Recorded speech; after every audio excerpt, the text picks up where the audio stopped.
नमस्कार दोस्तों, decode exam में आप सभी का स्वागत है। आज की क्लास में हम लोग डिस्कस करेंगे मॉक टेस्ट 62 जो कि आपके यूपीपीसीएस प्रीलिम्स और आरओ एआरओ दोनों परीक्षाओं के लिए बहुत ही महत्वपूर्ण है। तो चलिए आज की क्लास को स्टार्ट करते हैं मेरे साथ ऐश्वर्या सिंह के साथ। क्लास में किसी भी तरीके का डाउट होगा तो आप लोग मुझे कमेंट बॉक्स में बताएंगे। आज के सेशन को स्टार्ट करने से पहले थोड़ी सी इंफॉर्मेशन मैं आप लोगों को देना चाहूंगी यूपीपीसीएस फाउंडेशन कोर्स 2025 के लिए। इस फाउंडेशन कोर्स में हम लोग प्रीलिम्स और मेंस दोनों के सिलेबस को कवर कर रहे हैं। यहाँ पर क्लास आपको जो नोट्स प्रोवाइड की जाएगी वो बायलिंगुअल नोट्स होगी, इंग्लिश और हिंदी दोनों में। सारे प्रीवियस ईयर क्वेश्चन पेपर आपको सॉल्व कराए जाएंगे प्रीलिम्स और मेंस दोनों के। सीसैट के लिए एक सेपरेट आपको बैच प्रोवाइड किया जाएगा। क्लास अगर इस फाउंडेशन कोर्स से रिलेटेड आपको कोई भी इंफॉर्मेशन चाहिए तो नीचे आपको व्हाट्सएप नंबर दिख रहा होगा, इस पर आप कांटेक्ट कर सकते हैं। चलिए आज की क्लास का हम पहला प्रश्न देखते हैं। पहला प्रश्न क्या दिया गया है? ऋग वैदिक काल के संदर्भ में निम्नलिखित कथनों में से आपको सत्य कथन चुनना है। यहाँ पर इस काल के राजनीतिक संगठन की सबसे बड़ी इकाई जन कहलाती थी और इस काल में इंद्र और प्रजापति अंतरिक्ष के देवता माने गए हैं। तो बताइए यहाँ पर आपका सही उत्तर क्या होगा। वीडियो को पॉज करना है तो वीडियो को पॉज भी कर सकते हैं। आप में से कुछ स्टूडेंट कह रहे हैं कि मैम अब स्मार्ट बोर्ड पर पढ़ाना शुरू करिए, ऐसे क्लासेस में मजा नहीं आ रहा है। तो उसके लिए क्लास में आपसे अभी भी क्षमा चाहूंगी। जैसे ही स्मार्ट बोर्ड पे पॉसिबल होगा मेरे लिए पढ़ाने, उस दिन से मैं स्मार्ट बोर्ड पर पढ़ाना शुरू कर दूंगी। उसकी चिंता आप लोग मत करिए। मैं खुद चाहती हूँ आप लोगों को स्मार्ट बोर्ड पे पढ़ाना, लेकिन किन्हीं कारणों के कारण क्लासेस नहीं हो पा रही है, उसके लिए मैं आप लोग से क्षमा मांगूंगी। यहाँ पर इस प्रश्न को पहले हम ध्यान से देखते हैं। ऋग वैदिक काल की बात की गई है तो याद रखिएगा ऋग वैदिक काल में जो राजनीतिक संगठन हुआ करते थे उनमें सबसे बड़ी इकाई जन कहलाती थी, जो कि आपके पहले स्टेटमेंट में दिया गया है और ये बिल्कुल सही है। इस काल में इंद्र और प्रजापति को अंतरिक्ष का देवता कहा गया है, ये भी सही है। यहाँ पर आपका सही उत्तर सी है। एक बार मैं आप लोगों को एक्सप्लेन कर देती हूँ। यहाँ पर देखिए हम लोग बात कर रहे हैं ऋग वैदिक काल की। ऋग वैदिक काल में सबसे बड़ी इकाई आपको जन दिख रही होगी। सबसे छोटी इकाई की अगर हम बात करेंगे तो उसके लिए जो टर्म यूज किया जाता था वो था कुल या परिवार, ठीक है। और कुल के मुखिया को हम लोग क्या कहते थे? कुलूप कहते थे, याद रखिएगा। कुलूप या गृहपति कहा जाता था। फिर इसके ऊपर ग्राम, मतलब कई कुल एक साथ मिलकर ग्राम बनाते थे, ठीक है। ग्राम का प्रमुख कौन होता था? ब्राह्मण ही होता था। फिर उसके ऊपर कई ग्राम मिलकर विश बनाते थे। विश का जो आपका जो हेड होता था उसे विशपति कहा जाता था और जन का जो प्रधान होता था उसे जनपति कहा जाता था। तो यहाँ पर अगर हम देखें तो लार्जेस्ट यूनिट जो होती थी, सबसे बड़ी यूनिट होती थी, उसे जन कहा जाता था और जो स्मॉलेस्ट इकाई होती थी, जो स्मॉलेस्ट यूनिट होती थी, उसे हम क्या कहते थे? कुल कहते थे। कुल का हेड कौन होता था? कुलूप होता था, कुलपति होता था, ठीक है। ये याद रखिएगा, गृहपति जिसे कहते थे। और जन की जब हम बात करेंगे तो इसका प्रधान जनपति कहलाता था। ये सीक्वेंस याद रखिएगा, हो सकता है परीक्षा में कभी आपसे पूछ लिया जाए। तो यहाँ पर याद रखिएगा कुल, ग्राम, विश और जन। अगला प्रश्न हम देखते हैं। यहाँ पर आप में से कुछ स्टूडेंट्स ने कहा था कि मैम व्याख्या पढ़ दिया करिए, एक्सप्लेनेशन। क्लास देखिए, जो चीज मैंने आपको एक्सप्लेन की है वही चीज व्याख्या में लिखी है। एक बार आप इसको देख भी लीजिए। ऋग वैदिक काल में राजनीतिक संगठन की सबसे बड़ी इकाई जन थी, मैंने आपको बताया।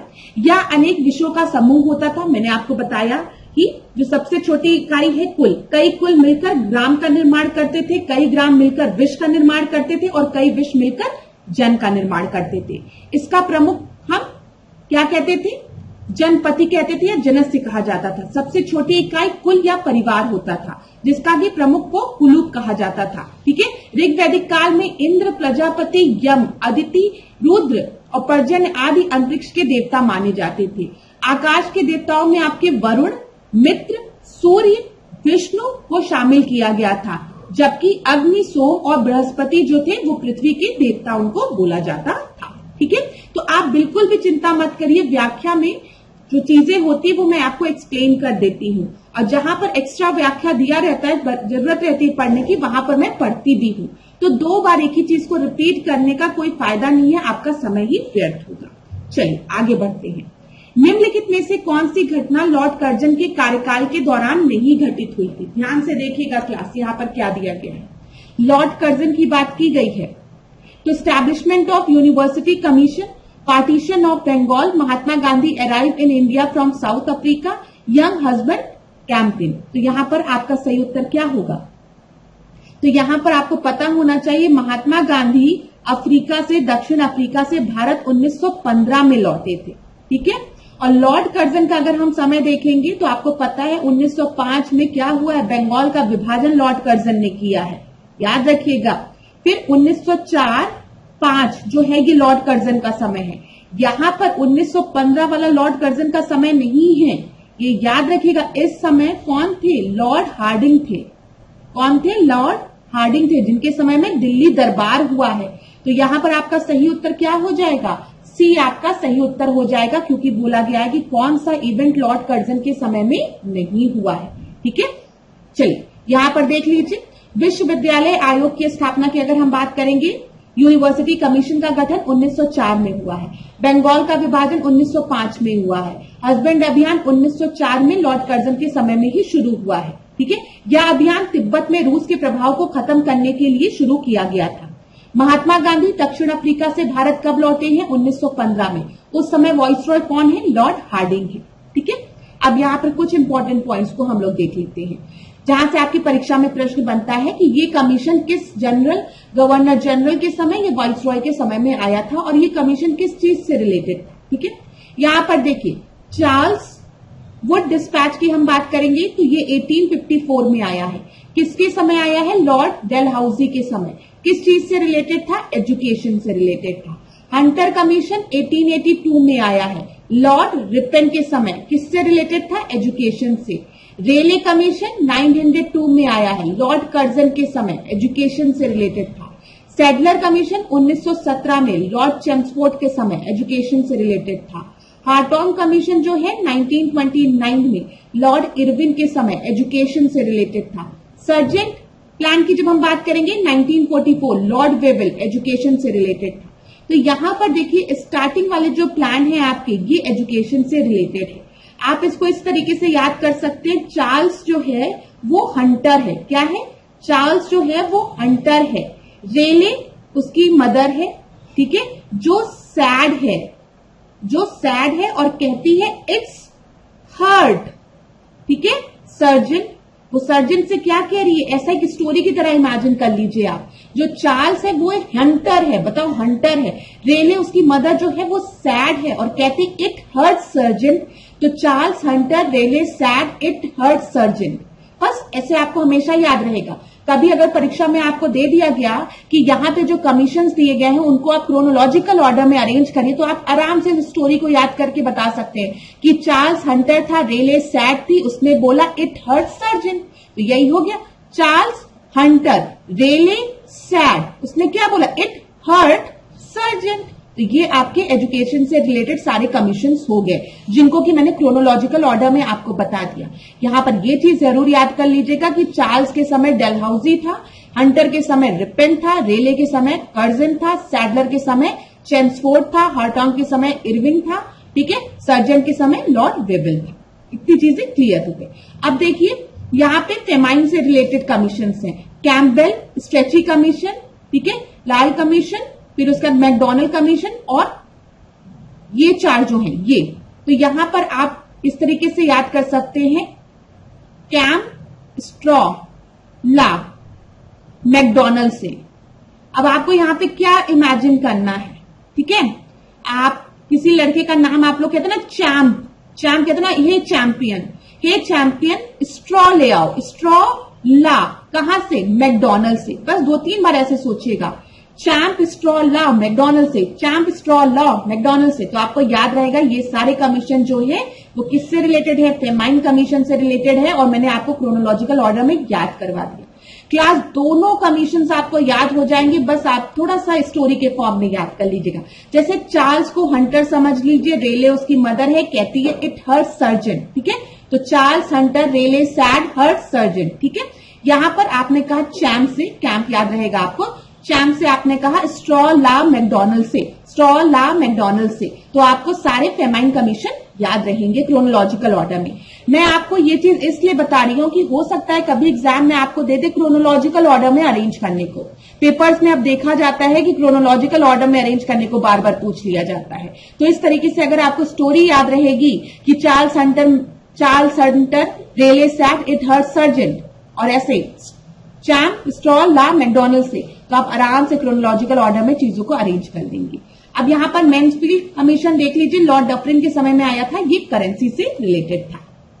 चलो अगला प्रश्न देखते हैं। आशा करती हूं कि आपको जो ट्रिक मैंने बताई है वो समझ में आई होगी।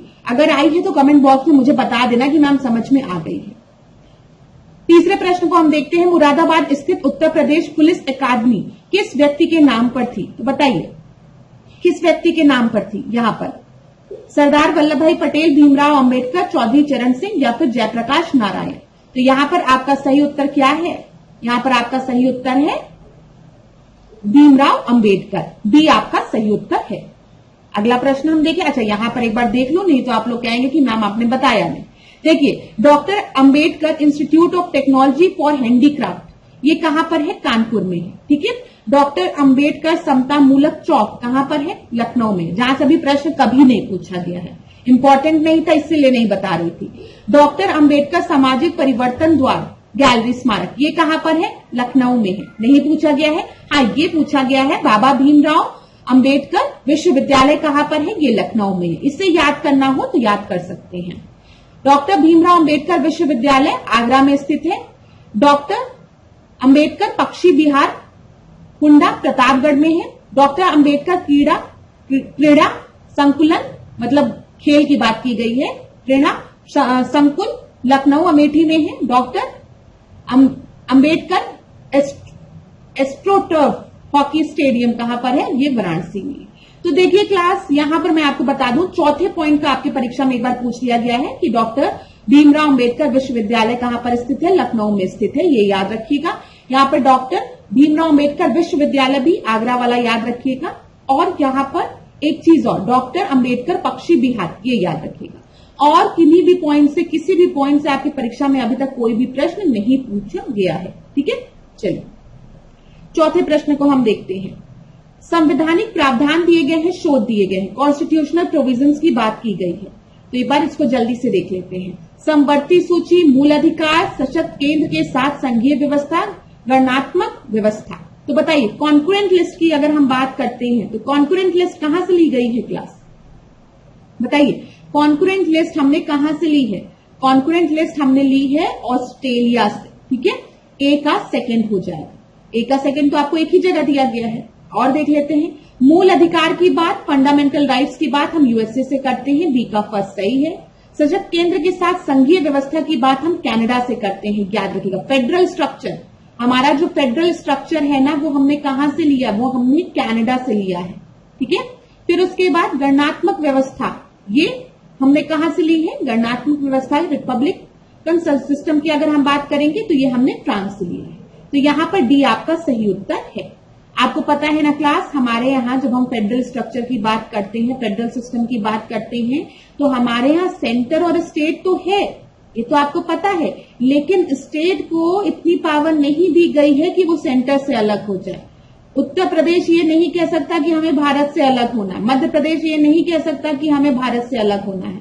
देखिए जब भी हम फेडरलिज्म की बात करते हैं, संघीय ढांचा की बात करते हैं, तो यहाँ पर डिवीजन ऑफ पावर है। ठीक है। और आप सभी को पता है कि जब हम बात करते हैं शेड्यूल 7 की, तो शेड्यूल 7 में हम 3 लिस्ट की बात करते हैं, यूनियन लिस्ट, स्टेट लिस्ट और कॉन्करेंट लिस्ट ना।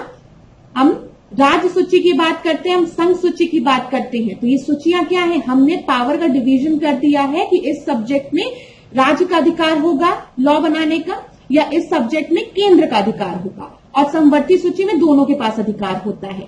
लेकिन हमेशा याद रखिएगा, ये तो हमने संघीय ढांचा की बात की जब हमने डिवीजन ऑफ पावर की बात की, लेकिन हमारे यहाँ जो फेडरल सिस्टम है वहां पर सेंटर स्ट्रांग है। आपको पता है कॉन्करेंट लिस्ट की भी अगर हम बात करें तो कॉन्करेंट लिस्ट में अगर यूनियन और स्टेट के बीच में कोई भी कॉन्फ्लिक्ट रहता है तो जो यूनियन का डिसीजन है, जो सेंटर का डिसीजन है, वो प्रिवेल करेगा। साथ ही साथ आप देखते हैं जब इमरजेंसी लगती है तब भी कहीं ना कहीं हमारा जो फेडरल स्ट्रक्चर है वो हमारा यूनिटरी स्ट्रक्चर में कन्वर्ट हो जाता है, हमारा सेंटर मजबूत हो जाता है। तो हमारे यहाँ किस तरीके का स्ट्रक्चर है? फेडरल स्ट्रक्चर है but with a strong centre. ये पॉइंट आपको हमेशा याद रखना है, ठीक है क्लास। तो यहाँ पर डी आपका सही उत्तर है। चलिए यहाँ पर देख लेते हैं संयुक्त राज्य अमेरिका के संविधान से हमने क्या क्या चीजें ली है। मूल अधिकार लिया है, फंडामेंटल राइट, हमने प्रेमबल की बात की है, ठीक है। राष्ट्रपति पर महाभियोग, इम्पीचमेंट ऑफ प्रेसिडेंट, आर्टिकल 61, उपराष्ट्रपति के पद की बात की गई है, ठीक है। न्यायिक पूर्वाविलोकन की बात की गई है, जुडिशियल रिव्यू जिसे हम कहते हैं, न्यायपालिका की स्वतंत्रता की बात की गई है, इंडिपेंडेंट जुडिशरी की, सर्वोच्च न्यायालय तथा उच्च न्यायालय के न्यायाधीशों का पद से हटाया जाना। ये सारे प्रोविजन हमने कहां से लिए हैं? यूएसए से लिए हैं। परीक्षा के लिए महत्वपूर्ण है, ध्यान दीजिएगा। फिर इसी तरीके से जब हम ऑस्ट्रेलिया की बात करते हैं तो सबसे इंपॉर्टेंट चीज समवर्ती सूची, कॉन्करेंट लिस्ट हमने कहां से लिया है? हमने ऑस्ट्रेलिया से लिया है। व्यापार, वाणिज्य एवं समागम की स्वतंत्रता, ट्रेड की स्वतंत्रता, ये हमने कहां से लिया? ऑस्ट्रेलिया से। संसद के दोनों सदनों की संयुक्त बैठक, आपने पढ़ा है ना, ज्वाइंट सिटिंग की बात की गई है, ज्वाइंट सेशन की बात की गई है 108 में कि अगर कोई भी कॉन्फ्लिक्ट होता है, ठीक है, तो ज्वाइंट सिटिंग भी बुलाई जा सकती है, ये याद रखिएगा। जिसकी की अध्यक्षता कौन करता है? लोकसभा का स्पीकर करता है। लेकिन ज्वाइंट सेशन को बुलाता कौन है? ज्वाइंट सेशन को बुलाता है राष्ट्रपति, याद रखिएगा। ज्वाइंट सेशन जब भी होगा तो उसको बुलाएगा राष्ट्रपति, लेकिन उसकी अध्यक्षता करेगा लोकसभा का स्पीकर।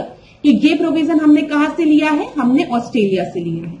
फ्रांस की अगर हम बात करें, यहां पर हमने गणनात्मक व्यवस्था की बात की है और प्रस्तावना में स्वतंत्रता, समानता और बंधुत्व के आदर्श की हमने बात की है। कहां से लिया? ये सब चीजें हमने फ्रांस से लिया है। क्लियर है क्लास? थोड़ा सा स्पीड कभी कभी मैम की तेज हो जाती है, मुझे भी ऐसा प्रतीत होता है। जब मैं एक्सप्लेन करने लगती हूं तो एक ही साथ में सब बोल डालती हूं, तो हो सकता है आप में से कुछ स्टूडेंट्स को दिक्कत होती हो। लेकिन आप लोग प्लीज क्लास वीडियो को पॉज कर लिया करिए और आराम से पढ़ लिया करिए। अभी हम कनाडा का भी डिस्कस कर लेते हैं कि कनाडा के संविधान से हमने क्या क्या चीजें ली है। तो सशक्त केंद्र के साथ संघीय व्यवस्था या सरकार का अर्थ संघात्मक स्वरूप, मैंने आपको बताया ना, हमारे यहाँ फेडरल है, फेडरलिज्म फीचर है, लेकिन फेडरलिज्म की बात हमने की है with strong centre, centre strong है। कभी भी अगर कॉन्फ्लिक्ट होगा तो किसकी बात प्रिवेल करेगी? सेंटर की, सेंटर के पास ज्यादा पावर रहेगी।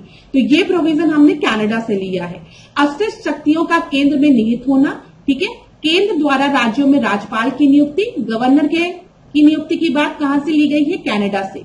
उच्चतम न्यायालय का परामर्शी न्याय निर्णय, ये कहां से लिया है? ये भी हमने कनाडा से लिया है। राष्ट्रपति के विचारार्थ राज्यपाल द्वारा राज विधेयक सुरक्षित रखना, आपको पता है अगर राज्यपाल चाहे तो कुछ बिल को रिजर्व रख सकता है प्रेसिडेंट के लिए, ठीक है। स्टेट के कुछ बिल्स को रिजर्व रखा जा सकता है प्रेसिडेंट के लिए, राष्ट्रपति के लिए। तो ये भी याद रखिएगा। ये सारे प्रोविजन हमने कहां से लिए हैं? हमने कनाडा से लिए हैं।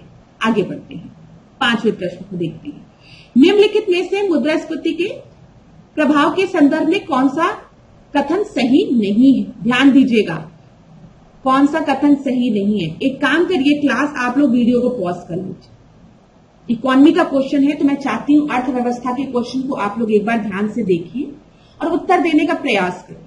उसके बाद मैं एक्सप्लेन करूंगी। अगर आपको नहीं समझ में आया तो आप मेरा एक्सप्लेनेशन सुनिएगा। मेरे एक्सप्लेनेशन को सुनने के बाद फिर इस प्रश्न को पढ़िएगा और देखिएगा क्या आप उत्तर दे पा रहे हैं कि नहीं। तो पढ़िए यहां।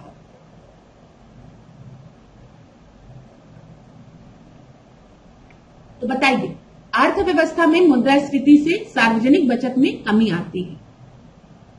दूसरा दिया गया है आपको, अर्थव्यवस्था में मुद्रास्फीति से ऋणदाता को लाभ जबकि ऋणी को हानि होती है। अर्थव्यवस्था में मुद्रास्फीति से आयात में वृद्धि होती है जबकि निर्यात में कमी होती है। अर्थव्यवस्था में मुद्रास्फीति से रोजगार में वृद्धि होगी लेकिन पेंशन भोगियों को हानि होती है। चलिए अब आप मुझे बताइए, इन्फ्लेशन की बात यहां पर की गई। इन्फ्लेशन में क्या होता है? जो वैल्यू होती है करेंसी की, वैल्यू ऑफ करेंसी, वो आपकी घट जाती है। ठीक है, जैसे मैं कहूं पहले हम ₹1 में बास्केट ऑफ सामान ले लेते थे, बहुत ढेर सारे सामान ले लेते थे। लेकिन आज ₹1 में हमको एक टॉफी भी नहीं मिलती है। समझ में आ रहा है? इस टॉफी को भी खरीदने के लिए हमें ₹2 देने पड़ते हैं। तो हमने देखा कि समय के साथ क्या हुआ, जो वैल्यू है करेंसी की वो घट गई। यहां पर मैं एक छोटा सा एग्जाम्पल से हर क्लास में अपने स्टूडेंट्स को यही समझाती हूं कि अक्सर जब मैं अपने पिताजी से बात करती हूं तो मेरे पिताजी बताते हैं कि हमारे समय में ₹10 की बहुत वैल्यू होती थी। ₹10 में हम महीने भर का खर्चा चला लेते थे। लेकिन आज ₹10 की कोई वैल्यू नहीं है। आप ₹10 जाओगे, आप अपने लिए सब्जी भी नहीं खरीद पाओगे एक आदमी के लिए। ठीक है, कोई भी वैल्यू नहीं है ₹10 की। तो हमने क्या देखा, समय के साथ जो वैल्यू थी करेंसी की वो घट गई, जिसको कि हम कभी कभी आम बोलचाल में कहते हैं महंगाई बढ़ गई। ठीक है, लेकिन हमेशा याद रखिएगा क्लास, जब भी मुद्रास्फीति की हम बात करते हैं, इन्फ्लेशन की बात करते हैं, तो यहां पर हम baskets of good and services की बात करते हैं। मतलब खाली एक वस्तु की कीमत बढ़ने से मुद्रास्फीति नहीं होती है। अब आज आप बैठे हैं, आज प्याज ₹10 किलो है, कल ₹100 किलो हो गई, तो आप कह दीजिए इन्फ्लेशन आ गया। नहीं, बास्केट ऑफ गुड, बस कई वस्तुओं की बात यहाँ पर की गई है, प्लस सर्विसेज की यहाँ पर बात की गई है। सर्विसेज भी महंगी हो गई है। कैसी सर्विसेज महंगी हो गई? पहले हमारे पिताजी बताते थे कि हम बाल कटवाने जाते थे तो 1 पैसे में हम बाल भी कटवा लेते थे, बाल में तेल भी लगवा लेते थे, हाथ पैर भी दबवा लेते थे। लेकिन आज इसी बाल को कटवाने के लिए हमें ₹150-200 देना पड़ता है। ठीक है, वही मुझे बता रहे हैं ये चीज। तो ये क्या है, समय के साथ जो करेंसी की जो वैल्यू थी वो घट गई, जो चीजें थी वो महंगी हो गई। समझ में आया? अब देखो, अर्थव्यवस्था में मुद्रास्फीति से सार्वजनिक बचत में कमी आती है। In economy public savings are reduce by inflation. अब आप बताओ कि यहां पर क्या होगा? नॉट करेक्ट बोला गया है।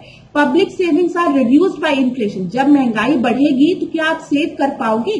पहले जब आपको ₹100 सैलरी मिलती थी तो ₹100 सैलरी में आप ₹80 आपका खर्चा हो जाता था महीने भर का, और आप ₹20 बैंक में ले जाकर सेव भी कर लेते थे।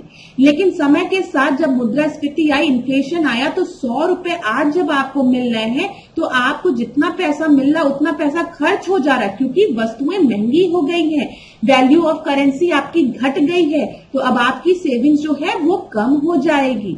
समझ में आ रहा है क्लास? समझ में आ रहा होगा ना? तो पहले की कंपैरिजन में अगर आप अब देखेंगे तो सेविंग कम कर पा रहे हैं लोग। क्यों? क्योंकि वस्तुएं महंगी हो गई हैं, सर्विसेज महंगी हो गई हैं। ठीक है, तो ये बिल्कुल सही है, इसमें कोई भी गलती नहीं है। In the economy inflation benefits the lender while debtor losses. ठीक है, यहां पर ध्यान दीजिए। अर्थव्यवस्था में मुद्रास्फीति से ऋणदाता को लाभ होता है, जबकि ऋणी को हानि होती है। इसको हम समझेंगे। दूसरा देखिए, अभी 1 minute. In the economy inflation increases the import while export decreases. अब आप बताओ, आपकी वैल्यू ऑफ करेंसी जो है, ठीक है, वो आपकी क्या हो गई है? घट गई है। ठीक है, तो इससे क्या होगा? इससे इंपोर्ट क्या होगा? बढ़ेगा। ठीक है, लेकिन एक्सपोर्ट जो है वो घटेगा। आपके यहां से लोग क्यों एक्सपोर्ट करेंगे? जब उनको पता है कि भारत से अगर हम खरीदेंगे तो हमको कोई भी वस्तु, चाहे सेब या चाहे मसाले, महंगे पड़ रहे हैं। अगर यहीं पर हम दूसरे एशियन कंट्री में चले जाए, वहां से हमको सस्ते में मिल जा रहे, कम रेट में मिल जा रहे, तो हम दूसरी कंट्री से खरीदेंगे। हम भारत से क्यों एक्सपोर्ट करेंगे? समझ में आ रहा है? तो इन्फ्लेशन से क्या होता है? इंपोर्ट आपका बढ़ता है लेकिन एक्सपोर्ट आपका घटता है। कोई वस्तु अगर भारत में आज मिल रही है ₹100 की और वही चीज हमको चाइना में मिल रही है ₹20 की, तो आप खुद सोचो, कोई दूसरी कंट्री है, फॉर एग्जाम्पल यूएसए है, तो वो चीज वो कहां से? चाइना से मंगवाना प्रेफर करेगा ना भारत की कंपैरिजन में। समझ में आ रहा है? अब आप समझो, किसी भी चिप को बनाने में भारत में लग रहा है ₹100 और चाइना में वही चिप आपकी ₹20 बन जा रही है, और यूएसए को इस चिप की रिक्वायरमेंट है, तो यूएसए कहां से खरीदेगा? जहां पर उसको सस्ता पड़ेगा तो वो क्या करेगा? वो चाइना से खरीदेगा। तो एक्सपोर्ट तो आपका डिक्रीज हो जाएगा, लेकिन हाँ, इंपोर्ट बढ़ेगा। कैसे इंपोर्ट बढ़ेगा? अब सोचो, इंडिया को ही इसी चिप की रिक्वायरमेंट है। जो चिप इंडिया भारत में मतलब जो इंडिया है उसे ही इस चिप की रिक्वायरमेंट है, भारत को ही इस चिप की रिक्वायरमेंट है।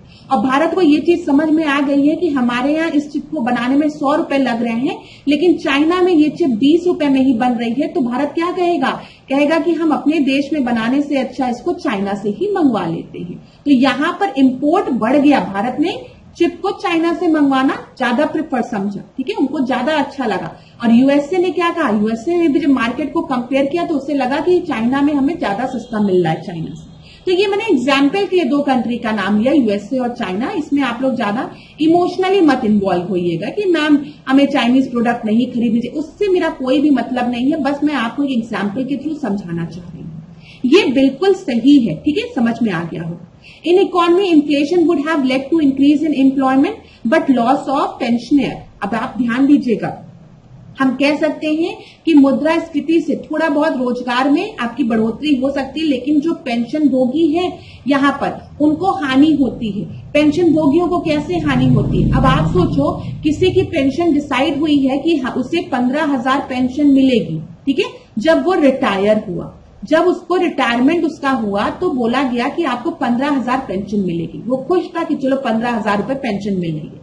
जैसे जैसे वो बूढ़ा होने लगा, उसने क्या देखा, जो वैल्यू ऑफ करेंसी है वो घट रही है, महंगाई बढ़ती जा रही है। तो आज भी अगर उसकी पेंशन जो है वो 15,000 ही है, तो वो उस 15,000 में अपना जो बेसिक नीड है उसको नहीं फुलफिल कर पाएगा अगर महंगाई बहुत बढ़ गई तो पेंशन भोगियों को तो हानि होगी ही। समझ में आया क्लास? यहाँ पर मैं सब चीज डिलीट करती हूँ, अब हम लोग आंसर को डिस्कस करते हैं। यहाँ पर कौन सा गलत है वो ये है, इकोनॉमी की अगर हम बात करेंगे तो इन्फ्लेशन जो है वो लेंडर को बेनिफिट करेगा, डेटर को लॉस करेगा। इसको मैं आपको एक एग्जाम्पल के थ्रू समझाती हूँ। इन्फ्लेशन में क्या बोला गया है, जो लेंडर है, जिसने लेंड किया है उसको बेनिफिट मिलेगा, ठीक है, जो कि आपका गलत है, ये याद रखिएगा। और जो आपका डेटर है, जिसने उधार दिया है, वो लॉस में होगा, ये आपका गलत है, ठीक है। कैसे गलत? अब एग्जाम्पल समझो। आपके पिताजी के समय उनके मित्र ने, उनके फ्रेंड ने आपके पिताजी से 1,000 रुपए 1,000 रुपीज उधार लिए थे, ठीक है, लेंड किया था। समझ में आ रहा है? स्टोरी समझिए क्लास। आपके पिताजी के एक दोस्त थे जिन्होंने उनसे 100 रुपए लेंड किए थे। यहां पर हम एरो को थोड़ा सा चेंज करते हैं ताकि आपको कंफ्यूजन ना हो। यहां ध्यान दीजिए, आपके पिताजी ने अपने मित्र को 1,000 रुपए लेंड किया था, ठीक है। आपके पिताजी के फ्रेंड ने कहा कि मैं लौटा दूंगा कुछ समय बाद, लेकिन अब 1,000 रुपए थे, मित्र की बात थी, तो पिताजी के दोस्त भूल गए पैसे लौटाने। क्या हुआ, आपके पिताजी को 1,000 रुपए लौटाना वो भूल गए और एक दुखद हादसा हुआ जिसमें इनकी मृत्यु हो गई, ठीक है, फ्रेंड की मृत्यु हो गई। अब 20 साल बाद, आफ्टर 20 इयर्स, एक दिन इन्होंने अपने बेटे के, अपने सन के सपने में ये आए और इन्होंने अपने बेटे से कहा, सुनो, मैंने अपने एक मित्र से 1,000 रुपए लिए थे, तुम क्या करो, उनका 1,000 रुपए वापस कर दो।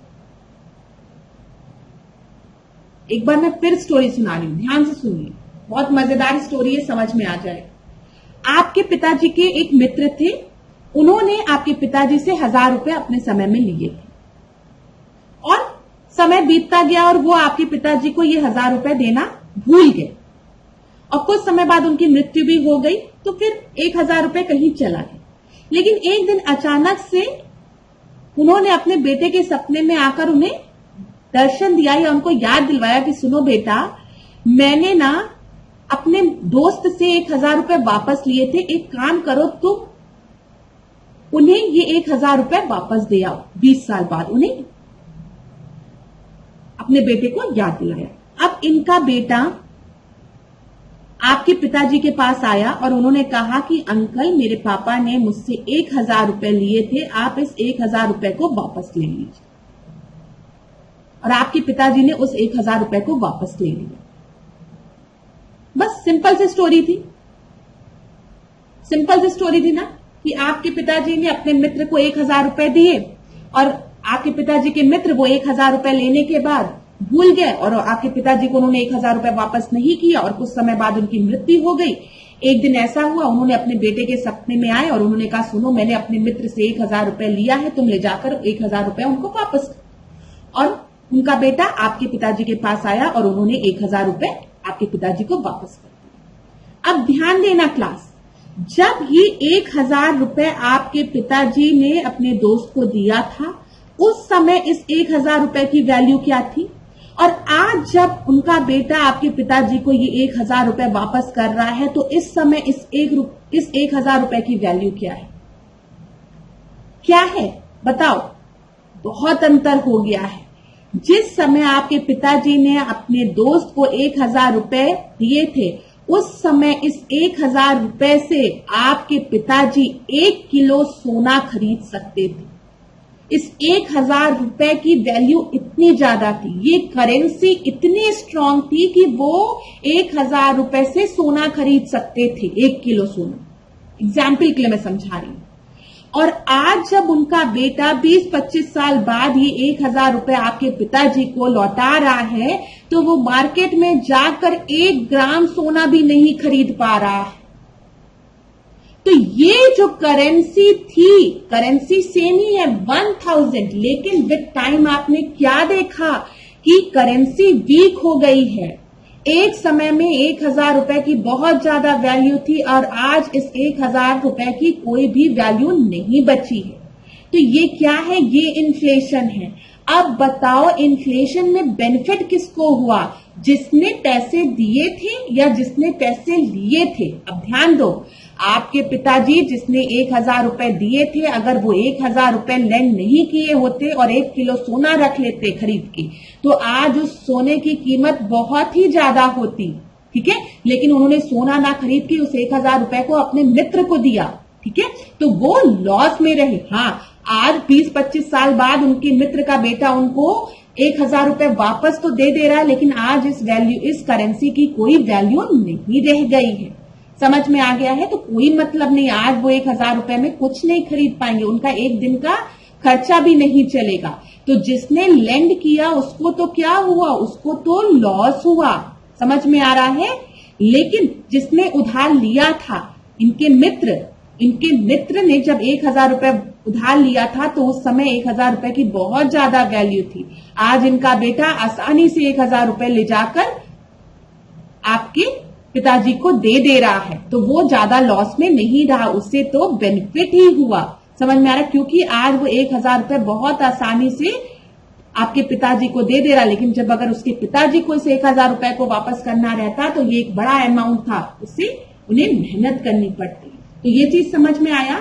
जब भी इकोनॉमी में इन्फ्लेशन होगा, इन्फ्लेशन हमेशा बेनिफिट करता है डेटर को, जिसने उधार लिया है।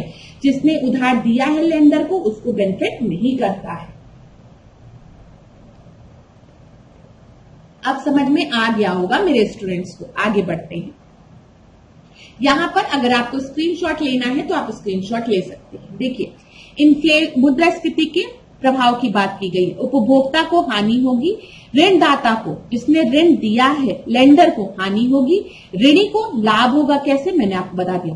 पेंशन भोगी को हानि होगी, स्थिर आय वर्ग वाले को, जिनकी की इनकम अभी बिल्कुल भी बढ़ नहीं रही है, फिक्स्ड इनकम है, उनको भी हानि होगी। महंगाई बढ़ेगा तो सेविंग उनकी नहीं हो पाएगी। परिवर्तनशील आय वाले को, उनको लाभ होगा। क्यों? क्योंकि उनको पता है जैसे जैसे इन्फ्लेशन होगा उनकी भी जो इनकम है वो बढ़ेगी। ठीक है, उनको इनकम में बढ़ोतरी मिलेगी। ठीक है, करारोपण को वृद्धि होगी। तो यहां पर आप ध्यान दीजिएगा ये चीज। यहाँ पे मुद्रा संकुचन की बात की गई है, डिफ्लेशन की बात की गई है। डिफ्लेशन जो है वो इन्फ्लेशन का उल्टा है। यहाँ पर उल्टा हो जाए, आपके पिताजी को आप बैठ के स्टोरी सुनाइए, अरे पिताजी आप 10 रुपए में खाली कॉलेज की फीस भरते थे, आज मुझे देखिए मैं 10 रुपए में कॉलेज की फीस भी भर देता हूँ, घूम भी आता हूँ दोस्तों के साथ, पार्टी भी कर लेता हूँ और 5 रुपए बचा भी लेता हूँ। अगर ये सिनेरियो कभी आया तो आप समझ लीजिएगा यहाँ पर मुद्रा संकुचन हुआ है, डिफ्लेशन हुआ है। ठीक इसका उल्टा इन्फ्लेशन का। तो चलिए ये चीजें समझ में आ गई होगी, अगर आई होगी तो जरूर मुझे बताइएगा। रोजगार में वृद्धि, सार्वजनिक व्यय में वृद्धि, सार्वजनिक बचत में कमी होगी, ठीक है, आयात में वृद्धि होगी, निर्यात में कमी होगी। 6th क्वेश्चन को हम देखते हैं। निम्नलिखित में से किस देश की सीमा दक्षिण चीन सागर से नहीं लगती है? यहाँ पे बोला गया है साउथ चाइना सी की बात की गई है, तो बताइए इंडोनेशिया, मलेशिया, कंबोडिया या फिर जापान। तो यहां पर आपका सही उत्तर क्या हो जाएगा? यहां पर आपका सही उत्तर हो जाएगा जापान। डी आपका सही उत्तर है, ठीक है। यहां पर हमने बात की है साउथ चाइना सी की, ये साउथ चाइना सी आप लोग देख लीजिए। यहां पर आपका ताइवान है, ठीक है, इधर चाइना दिख रहा है आपको, इधर वियतनाम दिख रहा है, ठीक है, इधर देखिए इंडोनेशिया दिख रहा है, इधर मलेशिया दिख रहा है। क्लियर है क्लास? कोई दिक्कत यहां पर? चलिए, यहां पे फिलीपींस आपको दिख रहा है और ये कंबोडिया, इधर की तरफ कंबोडिया। तो यहां पर जापान से अपनी सीमा साझा नहीं करता है।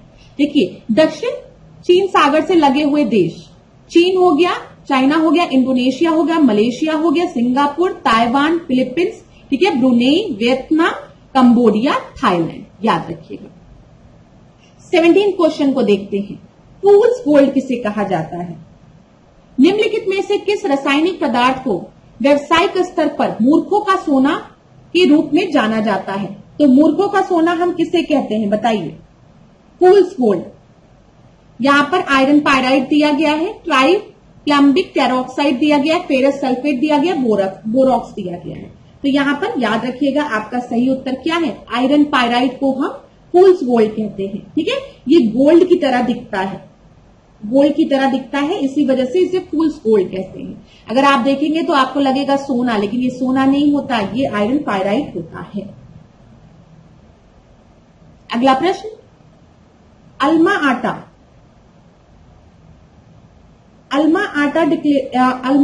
आटा डिक्लेरेशन किस चीज से रिलेटेड है? बताइए किस चीज से रिलेटेड है ये? अगर समय लेना है तो आप क्लास हमेशा समय लिया करें, क्योंकि कभी कभी मुझे भी लगता है कि मैं आंसर जल्दी बता देती हूं आप लोगों को। तो यहां पर ध्यान दीजिएगा, अल्मा आटा डिक्लेरेशन की हम अगर बात करेंगे तो ये प्राइमरी हेल्थ केयर से रिलेटेड है। सी आपका सही उत्तर है, ठीक है। यहां पर 1978 में ये डिक्लेरेशन हुआ था। 9 प्रश्न को हम देखते हैं। खिलाफत और असहयोग आंदोलन के संबंध में किसने ये कहा कि इस मिसाइल में हम मुसलमानों को हिंदुओं से भिड़ा नहीं पाए? इस मिसाइल में नहीं, अब आजकल युद्ध वाला एकदम समय चल रहा है ना, तो मैम के भी दिमाग में मिसाइल चल रही है। तो ये इस मिसाल में हम मुसलमानों को हिंदुओं से भिड़ा नहीं पाए, ये किसने बोला गया है? ठीक है, ये बताइए। चलिए यहां पर क्या आपका सही होगा? ये स्टेटमेंट नॉन कोऑपरेशन मूवमेंट से रिलेटेड किसने दिया था? एचिंसन ने, लॉर्ड चेम्सफोर्ड ने, लॉर्ड मॉन्टेग्यू ने, या फिर सीएफ एंड्रयू ने? तो यहां पर ध्यान दीजिएगा, ये स्टेटमेंट दिया गया था एचिंसन द्वारा, ठीक है। ए आपका सही उत्तर है। इन्होंने क्या बोला था? In this instance we could not confront Muslims with Hindu. आपको पता है, नॉन कॉर्पोरेशन मूवमेंट की बात करें, जब हम असहयोग खिलाफत आंदोलन की बात करें, तो यहां पर हिंदू और मुस्लिम्स में एक बहुत बड़ी यूनिटी दिखी, ये चीज याद रखिएगा। तो इसीलिए कहा गया। और ब्रिटिशर्स क्या करते थे? डिवाइड एंड रूल वाली पॉलिसी फॉलो करते थे। डिवाइड एंड रूल, डिवाइड करो, फूट डालो और राज करो, ठीक है। हिंदू मुस्लिम यूनिटी लेकिन यहां पर देखने को मिली थी, यहां पर वो फूट नहीं डाल पाए थे, भिड़ा नहीं पाए थे। इसी पर एचिंसन ने ये स्टेटमेंट दिया था। यहां पर हम देख लेते हैं, असहयोग आंदोलन महात्मा गांधी द्वारा 1 अगस्त 1920 को प्रारंभ हुआ था। यहां पर ध्यान दीजिएगा, 1 अगस्त को ही बाल गंगाधर तिलक की मृत्यु हो गई थी। और असहयोग आंदोलन में ही महात्मा गांधी ने क्या लक्ष्य रखा था कि 1 वर्ष के अंदर हम स्वराज की प्राप्ति करेंगे। कितने? 1 वर्ष के अंदर हमें स्वराज मिलकर रहेगा। लेकिन आपको पता है क्लास, क्या हुआ था? चौरी चौरा कांड हो गया था। चौरी चौरा कांड होने के बाद महात्मा गांधी ने बारडोली से क्या किया था? असहयोग आंदोलन को वापस ले लिया था, ये याद रखिएगा। और जिसके चलते महात्मा गांधी का लोगों ने विरोध भी बहुत किया था, और कांग्रेस आपके 2 गुट में डिवाइड हो जाती है। प्रो चेंजर्स और नो चेंजर्स में प्रो चेंजर्स वो थे जो अब क्या चाहते थे, अब बदलाव चाहते थे। वो कह रहे थे कि अभी असहयोग आंदोलन में हमने चीजों को बायकॉट किया है, असेंबली को बायकॉट किया है, अब हम असेंबलीज को बायकॉट नहीं करेंगे, अब हम सीट लेकर असेंबली में बैठेंगे और अपनी आवाज को बुलंद करेंगे। इसी के चलते प्रो चेंजर्स में आपको दिखते हैं कौन कौन, CR दास, मोतीलाल नेहरू। ये लोग क्या करते हैं, स्वराजिस्ट पार्टी का गठन करते हैं, ठीक है। और स्वराजिस्ट पार्टी के गठन का इनका मेन एम क्या था कि अब हम असेंबली में बैठकर, काउंसिल में बैठकर अपनी आवाज को बुलंद करेंगे, अपनी मांग करेंगे। लेकिन नो चेंजर्स कुछ ऐसे थे जो कि अभी भी बायकॉट वाली चीजों को कंटिन्यू करना चाहते थे। तो यहां पर जब महात्मा गांधी चौरी चौरा कांड के बाद असहयोग आंदोलन को वापस लेते हैं तो उसमें महात्मा गांधी का लोग बहुत विरोध भी करते हैं, क्योंकि चौरी चौरा कांड जो है वो इस समय चौरी चौरा कांड नहीं, असहयोग आंदोलन जो है वो इस समय अपने पीक पे था। और पीक पर जब कोई मूवमेंट पहुंच गया है तो एक इंसिडेंट के कारण क्या पूरा आंदोलन वापस लेना सही था कि नहीं, ये प्रश्न बनता था। लेकिन महात्मा गांधी ने हमेशा कहा कि मुझे शांति चाहिए, नॉन वायलेंस के तरीके को, सत्याग्रह की बात उन्होंने की। तो ये चीज याद रखिएगा। चलिए, महात्मा गांधी ने असहयोग आंदोलन के समय ही केसरे हिंद की भी उपाधि त्यागी थी। प्रथम विश्व युद्ध के दौरान गांधी जी द्वारा सरकार की युद्ध प्रयासों में मदद करने की एवज में सरकार ने गांधी जी को केसरे हिंद के सम्मान दिया था। ये याद रखिएगा कि उनको केसरे हिंद का सम्मान कब दिया गया था। यहाँ पर जमनलाल बजाज ने असहयोग आंदोलन के दौरान राय बहादुर की उपाधि अपनी त्यागी थी।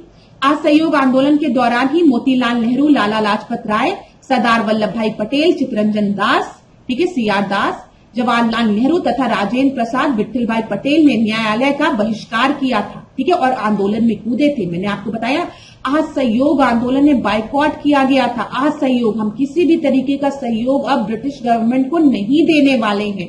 तो जो भी ऑफिसर्स अपने ऑफिस में हैं वो उस ऑफिस को बायकॉट कर सकते हैं, स्टूडेंट अपने स्कूल को बायकॉट कर सकते हैं, ठीक है, ये याद रखिएगा। मोहम्मद अली जिन्ना ने इस आंदोलन का समर्थन नहीं किया था। इस आंदोलन के दौरान सरकारी उपाधि, स्कूल, न्यायालय तथा विदेशी सम्मानों का पूर्णतः बहिष्कार किया गया था। ये क्लियर है क्लास? चलिए आगे पढ़ देते हैं। आंदोलन की उपलब्धियों का व प्रभाव। इसी आंदोलन ने पहली बार देश की जनता को इकट्ठा किया था। इसने जनता को आधुनिक राजनीति से परिचित कराया था और उनमें आजादी की भूख जगाई थी। इस आंदोलन ने कांग्रेस को नई दिशा प्रदान की थी तथा साम्राज्यवाद पर आघात किया और पूरे देश में राष्ट्र प्रेम और देश प्रेम के प्रति बलिदान की भावना को व्यापक रूप दिया।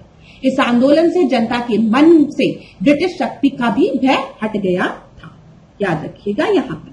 अब यहाँ पर क्लास जो मैंने आपको बताया है कि आंदोलन की समाप्ति का कारण क्या था। 5 फरवरी 1922 को चौरी चौरा कांड हुआ था गोरखपुर में, जिसके कारण इस आंदोलन को समाप्त कर दिया गया। इसमें क्या था, चौरी चौरा कांड में क्या था, एक पुलिस स्टेशन था, थाना था, जिसमें 22 पुलिसकर्मियों को, सिपाहियों को जिंदा जला दिया गया था। और इसी के चलते 12 फरवरी 1922 को महात्मा गांधी ने बारदौली की कांग्रेस बैठक से इस आंदोलन को वापस ले लिया था, ठीक है, ये याद रखिएगा। इसके बाद उन्होंने असहयोग आंदोलन को हिमालय जैसी भूल की संज्ञा भी दी थी। हो सकता है परीक्षा में कभी पूछ ले कि किस आंदोलन को हिमालय जैसी भूल की संज्ञा दी गई थी, तो आप बताएंगे असहयोग आंदोलन को बोला गया था। आंदोलन समाप्त करने के अपने निर्णय के बारे में गांधी जी ने अपने पत्र यंग इंडिया में लिखा है, आंदोलन हिंसक होने से बचाने के लिए मैं हर एक अपमान, हर एक यंत्रणापूर्ण बहिष्कार, यहां तक कि मौत भी सहने को तैयार हूं। असहयोग आंदोलन वापस लेने के लिए गांधी जी के विरुद्ध निंदा प्रस्ताव भी निकाला गया था 24 फरवरी 1922 को अखिल भारतीय कांग्रेस समिति की एक बैठक में, जिसको कि पेश किसने किया था, डॉक्टर मुंजे ने पेश किया था, ये याद रखिएगा, ठीक है।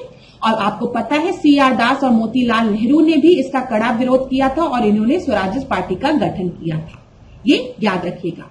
असहयोग आंदोलन के दौरान विदेशी वस्त्रों को जलाए जाने पर रविन्द्रनाथ टैगोर ने महात्मा गांधी को लिखा, या अविवेकीय निष्ठुर बर्बादी है, और इसका विरोध किया उन्होंने, ये भी याद रखिएगा, इंपॉर्टेंट पॉइंट। अब देखिए इस आंदोलन के दौरान कौन कौन से विद्यापीठ का गठन हुआ था। तो काशी विद्यापीठ, गुजरात विद्यापीठ, जामिया मिलिया इस्लामिया अलीगढ़ और बिहार विद्यापीठ। हो सकता है कभी आपकी परीक्षा में पूछ लिया जाए कि असहयोग आंदोलन के दौरान कौन कौन सी विद्यापीठ का गठन हुआ था। तो आप याद रखिएगा काशी विद्यापीठ, गुजरात विद्यापीठ, जामिया मिलिया इस्लामिया और बिहार विद्यापीठ का गठन हुआ था। चलिए 10वें प्रश्न को हम देखते हैं।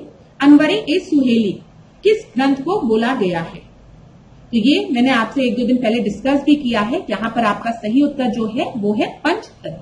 ठीक है, तो बी आपका बिल्कुल सही उत्तर। अगला प्रश्न हम देखते हैं 11वां प्रश्न। यहां पर सूची 1 को सूची 2 के साथ हमें मैच करना है। सोम प्रकाश, वंदे मातरम, लीडर, मूक न्याय। तो बताइए सोम प्रकाश किसके द्वारा लिखा गया है? तो सोम प्रकाश ईश्वरचंद्र विद्यासागर द्वारा लिखा गया है। इसका प्रकाशन ईश्वरचंद्र विद्यासागर ने 1859 में किया था। और याद रखिएगा सोम प्रकाश में, ठीक है, इस पत्र में नील आंदोलन के किसानों के हितों का भी समर्थन इन्होंने किया है। क्लियर है? फिर उसके बाद वंदे भारत की बात करते हैं। तो वंदे भारत किससे रिलेटेड है? अरविंद घोष से रिलेटेड है।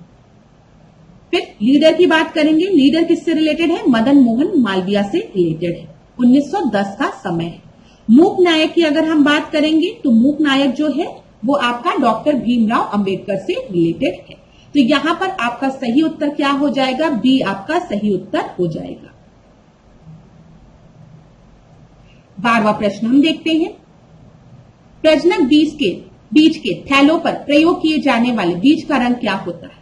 यहां पर ब्रीडर सीड बैग की बात की गई है। वो किस कलर के आपकी होती है? उसकी टैगिंग किस कलर की होती है?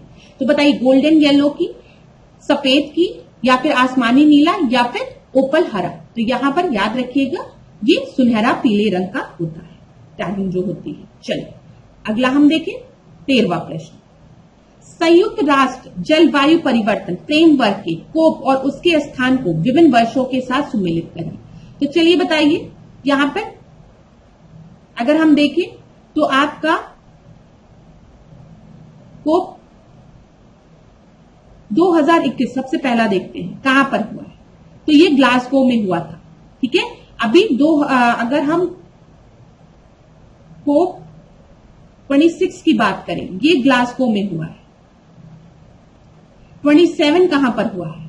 इजिप्ट में हुआ है। 28 यूएई में। इसको आप जरूर देख के जाइएगा, पेपर में पूछ लिया जाता है। यहां पर तो पास्ट का दिया गया है।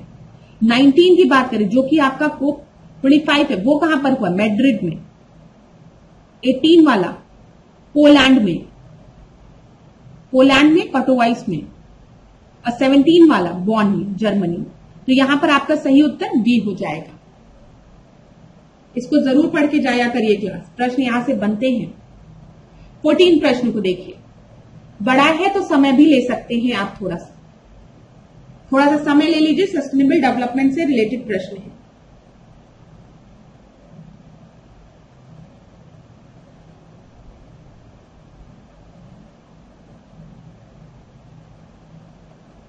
क्या दिया गया है यहां पर? Sustainable agriculture is a method of farming that ensures the profitability, environmental health and economic equality by meeting the need of the present and future generation. देखिए कहीं पर भी अगर सस्टेनेबल की बात आए तो आप हमेशा याद रखिएगा सस्टेनेबल में हम किन 2 चीजों पर ध्यान देते हैं? प्रेजेंट और फ्यूचर जनरेशन। हम प्रेजेंट जनरेशन की नीड्स को इस तरीके से फुलफिल करें कि जो रिसोर्सेज है वो आपके फ्यूचर जनरेशन के लिए भी कंजर्व रहे। ऐसा ना हो कि हम सब खा पी के अपना पेट भर लें और हमारी आने वाली जनरेशन के लिए कोई चीज बचे ही ना। तो जब भी सस्टेनेबल की बात होगी means we are talking about the present and the future generation. We are fulfilling the need of the present generation in such a way that the resources are also available for the future generation also. ठीक है, अपनी जरूरतों को हम इस तरीके से पूरी कर रहे हैं कि जो हमारी जो आने वाली जनरेशन है, जो हमारी भावी पीढ़ियां हैं, वो भी अपनी जरूरतों को पूरी कर पाए। हम उनके लिए भी रिसोर्सेज को सेव कर रहे हैं। ठीक है, दूसरा दिया गया है कि जब हम सस्टेनेबल डेवलपमेंट की बात करते हैं, it help in controlling the water pollution, supporting increase in biodiversity, lower energy consumption per hectare and emission of less greenhouse gases while maintaining the soil fertility. हाँ, बिल्कुल सही है कि हम वाटर पॉल्यूशन को कंट्रोल कर रहे हैं, हम बायोडाइवर्सिटी को, जैव विविधता को हम सपोर्ट कर रहे हैं, हम एनर्जी का कंजप्शन कम कर रहे हैं, हम रिन्यूएबल सोर्स ऑफ एनर्जी की बात कर रहे हैं, हम ग्रीन हाउस गैस के एमिशन को कम करने की बात कर रहे हैं, हम सॉइल फर्टिलिटी को मेंटेन करने की बात कर रहे हैं। बिल्कुल सही है। क्वेश्चन भले ही लेंदी है लेकिन बहुत ही आसान प्रश्न है। यहां पर ए आपका सही उत्तर हो जाएगा। अगला हम देखते हैं। नीचे दो कथन दिए गए हैं, यहां पर इनमें से एक अभिकथन है, दूसरा कारण है। बताइए, खादर मिट्टी उर्वर होती है, ठीक है, खादर सॉइल आर फर्टाइल। फिर खादर मिट्टियों में ह्यूमस की अधिकता होती है। यहां पर आपका सही उत्तर क्या हो? बताइए, जो खादर मिट्टी होती है वो आपकी फर्टाइल होती है, बिल्कुल सही है, ठीक है। खादर मिट्टियों में ह्यूमस की अधिकता होती है, ये गलत। यहां पर ए आपका सही है लेकिन आर जो है वो आपका फॉल्स है। एक बार हम लोग देख लेते हैं। देखिए, ये हिमालयन रीजन है क्लास। हिमालयन रीजन के बाद जहां पर आपको बड़े बड़े पत्थर दिखते हैं ना, उन रीजन को हम भाबर रीजन कहते हैं, ठीक है। भाबर रीजन के बाद आपको दिखता है तराई रीजन आता है। आप लोग कहते हैं ना इंसेफेलाइटिस, ये जब हम नेपाल वाले बॉर्डर की बात करते हैं, गोरखपुर नेपाल बॉर्डर, तो वो आपका तराई रीजन है, दलदली क्षेत्र है जहां पर मच्छर बहुत होते हैं, मस्तिष्क रोग बहुत, वो जो ज्वर होता है मस्तिष्क ज्वर, इंसेफेलाइटिस बहुत फैलता है, तो ये तराई रीजन है। अब यहां पर जब हम रिवर की बात करते हैं तो यहां पर आपको खादर और बांगर रीजन दिखता है। बांगर रीजन में आपको ओल्ड एलुवियल सॉइल मिलते हैं। जो पुरानी जलोढ़ मिट्टी होती है वो हमें बांगर रीजन में मिलती है। खादर रीजन में हमें नई न्यू एलुवियल सॉइल देखने को मिलती है। समझ में आ रहा है? और याद रखिएगा, खादर मृदाओं की अगर हम बात करते हैं, मृदा की हम बात करते हैं, सॉइल की हम बात करते हैं, तो इसमें ह्यूमस और नाइट्रोजन की कमी होती है। और यहां पर जब हर साल बाढ़ आती है ना, तो आपको पता है जब बाढ़ आएगी तो नई जलोढ़ मिट्टी आपको देखने को मिलेगी। तो ये खादर आपकी न्यू एलुवियल सॉइल होती है और बांगर आपकी ओल्ड एलुवियल सॉइल होती है, ये याद रखिएगा। चलो, यही सब चीजें यहां पर लिखी है, अगर मैं आपके लिए एक बार पढ़ दूं तो आप भी थोड़ा सेटिस्फाई रहेंगे। खादर मृदाओं में ह्यूमस व नाइट्रोजन की कमी होती है, मैंने आपको बताया। खादर प्रतिवर्ष बाढ़ द्वारा निक्षेपित होने वाला नया जलोढ़ है जो महीन गाद होने के कारण मृदा की उर्वरता बढ़ा देता है। जलोढ़ मृदाएं एलुवियल सॉइल उत्तरी मैदान एवं नदी घाटियों के विस्तृत भागों में पाई जाती हैं। ये मृदाएं देश के कुल क्षेत्रफल का लगभग 40% भाग को ढके हुए हैं। जलोढ़ मृदाएं गठन में बलुई दोमड़ से चिकनी मिट्टी होती है की प्रकृति पाई जाती है। इसमें इन मृदाओं में पोटास एवं चूने की मात्रा अधिक है, जबकि फास्फोरस की मात्रा की कमी होती है, याद रखिएगा। गंगा के ऊपरी और मध्यवर्ती मैदान में खादर और बांगर नाम की दो विभिन्न मृदाएं विकसित होती है। खादर जो है प्रतिवर्ष बाढ़ों के द्वारा निक्षेपित होने वाला नया जलोढ़ मतलब न्यू एलुवियल सॉइल होती है, बल्कि जब हम बांगर की बात करते हैं जबकि, तो ये पुरानी एलुवियल सॉइल आपकी होती है। इनका रंग हल्के धूसर से राख धूसर मतलब लाइट ग्रे से आपका हल्का डार्क ग्रे की तरीके का होता है। इन मृदाओं में गहन कृषि इंटेंसिव कल्टीवेशन किया जा सकता है। क्लियर है क्लास? चलो आगे बढ़ते हैं। 16th क्वेश्चन को देखते हैं। निम्नलिखित में से किस राज्य से भारत की मानक समय मध्याह्न रेखा नहीं गुजरती है? यहां पर इंडियन स्टैंडर्ड टाइम मेरिडियन की बात की गई है। कहां से नहीं गुजरती है ये आपको बताना है। छत्तीसगढ़ से, बताइए। अच्छा, अगर हम एकदम ऊपर से चले तो उत्तर प्रदेश से गुजरती है, छत्तीसगढ़ से गुजरती है, छत्तीसगढ़ दिया है, उड़ीसा से भी गुजरती है, मध्य प्रदेश से भी गुजरती है, लेकिन तमिलनाडु से नहीं गुजरती। देख लेते हैं कि किन किन 5 राज्यों से होकर गुजरती है। तो यहां पर देखिए, उत्तर प्रदेश, ठीक है, फिर मध्य प्रदेश, छत्तीसगढ़, उड़ीसा और आंध्र प्रदेश। तो यहां इन 5 राज्यों से होकर गुजरती है। Clear class? चलिए आगे बढ़ते हैं।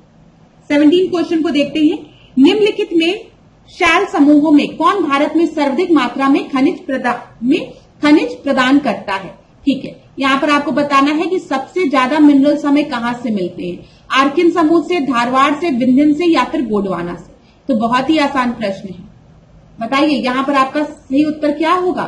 सर्वदेव खनिज जो है हमको धारवाड़ रेंज से मिलते हैं, धारवाड़ रॉक सिस्टम से मिलते हैं, याद रखिएगा। ठीक है, तो यहां पर बी आपका सही उत्तर है।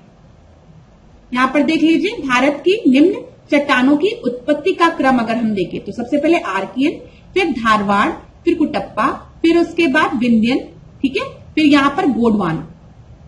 गोंडवाना क्षेत्र से आपको पता है कि हमको सबसे ज्यादा कोयला प्राप्त होता है ना, फिर डक्कन, ये याद रखिएगा। ठीक है क्लास, आर्कियन, यहां पर आर्कियन, फिर धारवाड़, फिर कुटप्पा, फिर विंध्यन, फिर गोंडवाना, फिर डेक्कन। सबसे ज्यादा कोयला हमें गोंडवाना क्षेत्र से प्राप्त होता है।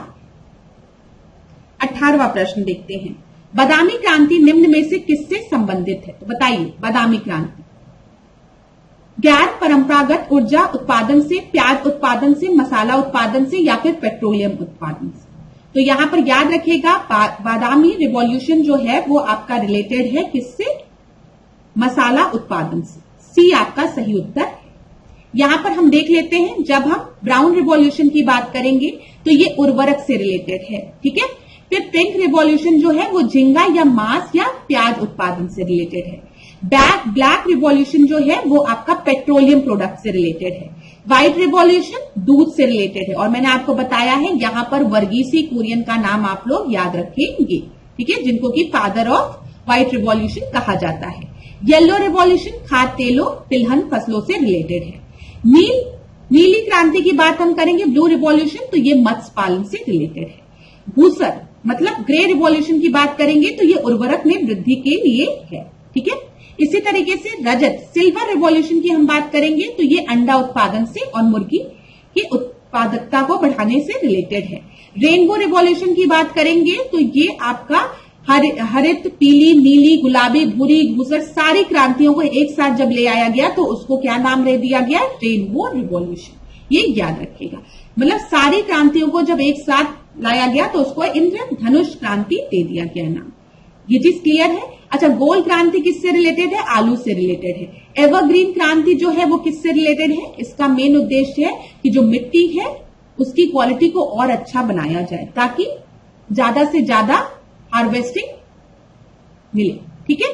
चलो 19वां प्रश्न देखते हैं, पेट्रोलॉजी का संबंध किस चीज से रिलेटेड है? तो यहां पे पेट्रोलॉजी जो है वो स्टडी ऑफ रॉक से रिलेटेड है। डी आपका सही उत्तर है। यहां पर देख लीजिए, माइकोलॉजी की बात करेंगे तो कवक के अध्ययन की बात करेंगे। फाइकोलॉजी की बात करेंगे तो शैवालों के अध्ययन की। पीडोलॉजी मृदा का अध्ययन, ठीक है। भारत की मीठे पानी की सबसे बड़ी झील कौन सी है? तो ये आप सभी को पता है, भारत की मीठे पानी की सबसे बड़ी झील जो है वो है वुलर झील। बी आपका सही उत्तर है। छोटे छोटे प्रश्न है तो जल्दी जल्दी सॉल्व करेंगे। निम्नलिखित में से किस अफ्रीकी देश की सीमा भूमध्य सागर से नहीं लगती है? तो बताइए, भूमध्य सागर से किसकी सीमा नहीं लगती है? यहां पर भूमध्य सागर की अगर हम बात करेंगे तो हम मैप देख लेते हैं ताकि आपको ज्यादा क्लियर हो। ये देखिए, ये मेडिटेरेनियन सी दिख रहा है। आप इधर देखिए, फ्रांस है, स्पेन है, ठीक है। और अगर हम अफ्रीका की बात करेंगे तो यहां पर आपको Morocco, Algeria, Tunisia, Libya, Egypt दिख रहा है, ठीक है, ध्यान दीजिएगा। फिर यहां पर आप देखिए, यहां पर आपको सीरिया, टर्की दिख रहा है, ग्रीस दिख रहा है, ठीक है क्लास। तो यहां पर इस तरीके से अगर आप कॉन्टिनेंट्स को डिवाइड करके याद करेंगे तो आपको ज्यादा अच्छे से क्लियर होगा। जो मैं बता रही हूं उसको ध्यान से सुनिएगा। ये क्या है? ये लीबिया है, क्लियर है। यहां पर आपको इजिप्ट दिख रहा है, इधर ट्यूनीशिया दिख रहा है, इधर अल्जीरिया दिख रहा है, ठीक है, इधर मोरक्को दिख रहा है। अब हम प्रश्न को देखते हैं। यहां पर आपको लीबिया दिख रहा था, टच कर रहा है, ट्यूनीशिया टच कर रहा है, मोरक्को टच कर रहा है, लेकिन सूडान नहीं। तो यहां पर सही उत्तर क्या हो जाएगा? बी हो जाएगा। फिर एक बार देख लीजिए क्लास, यहां पे मोरक्को है, अल्जीरिया है, ट्यूनीशिया है, लीबिया है, इजिप्ट है, लेकिन कहीं पे सूडान आपको दिख रहा है? नहीं। तो आपका सही उत्तर बी हो जाएगा। 22वां प्रश्न हम देखते हैं, उत्तर प्रदेश में लोकायुक्त पद का सृजन किस वर्ष में किया गया था? तो याद करिए रखिएगा कि 1975 में लोकायुक्त का सृजन किया गया था। और उत्तर प्रदेश में जो लोकायुक्त का कार्यकाल है वो 8 वर्षों का होता है। और पहले लोकायुक्त पूछा जाएगा कौन थे, तो विशंबर दयाल जी का नाम आप याद रखेंगे। विशंबर दयाल जो थे वो पहले लोकायुक्त थे। ठीक है, अगला प्रश्न हम देखते हैं, 23वां प्रश्न। सूची 1 को सूची 2 के साथ हमें मैच करना है। तो चलिए बताइए, मैच बॉक्स कहां मिलता है? दिया सलाई की बात हम कर रहे हैं, तो बरेली। तो ए का फर्स्ट हो जाएगा। ए का फर्स्ट आपको 2 जगह दिया गया है, यहां भी दिया गया है, यहां भी दिया गया है। सीमेंट इंडस्ट्री की अगर क्लास हम बात करेंगे, सीमेंट इंडस्ट्री कहां पर है, तो आप बताएंगे चुर्क में। ठीक है, तो बी का सेकंड हो जाएगा। लकड़ी पर नक्काशी की अगर हम बात करेंगे तो सहारनपुर।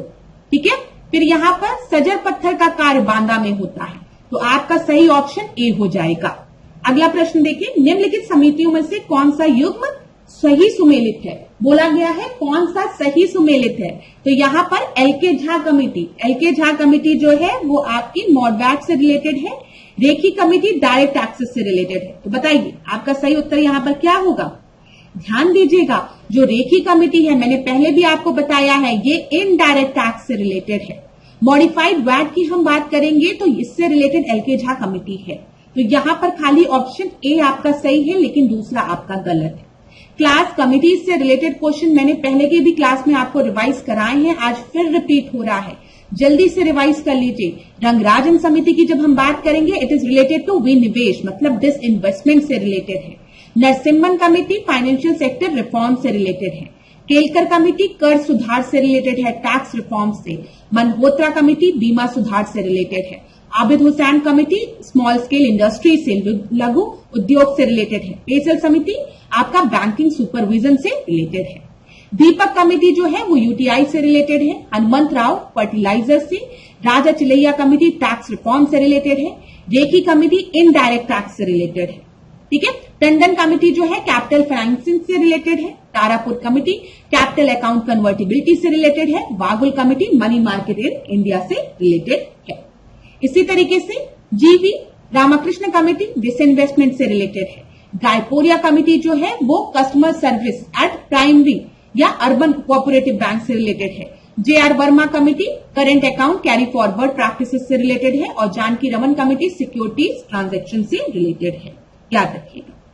25वें प्रश्न को हम देखते हैं, ट्रिप्स और ट्रिम की हम बात करते हैं। ये प्रपोजल किस समिति से रिलेटेड है? चिलैया कमेटी से, प्रेस्टेन प्रस्ताव से, डंकल प्रस्ताव से, या फिर उपयुक्त सभी से?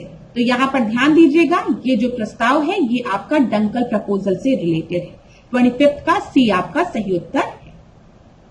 26 देखिए, भारत का राष्ट्रीय पंचांग शक संवत किसने शुरू किया था? तो किसके द्वारा शुरू किया गया था? ये शक संवत की बात की गई है। कनिष्क, अशोक, सिमुक या फिर विक्रमादित्य? तो यहां पर आपका सही उत्तर जो है, शक संवत की जब हम बात करते हैं तो इसकी शुरुआत की थी कनिष्क ने। ए आपका सही उत्तर है, यह आपकी परीक्षा में पूछा भी गया है। यहां पर कुछ इंपॉर्टेंट पॉइंट्स दिए गए हैं, एक बार हम लोग देख लेते हैं। देखिए, शक संवत की जब हम बात करते हैं तो कनिष्क से रिलेटेड कुछ इंपॉर्टेंट पॉइंट दिए गए हैं। कुषाण वंश का एक प्रसिद्ध राजा था जिसका कि नाम कनिष्क था। ठीक है, इसका उपनाम जो था वो दूसरा अशोक भी था। कनिष्क की 2 राजधानियां थी, एक पुरुषपुर जिसको कि पेशावर कहा जाता है, दूसरा मथुरा। ठीक है, और आपको पता है कनिष्क ने बौद्ध धर्म संप्रदाय के महायान संप्रदाय का ये अनुयायी था। ठीक है, ये फॉलोवर था, ये महायान सेक्ट से जुड़ा हुआ था।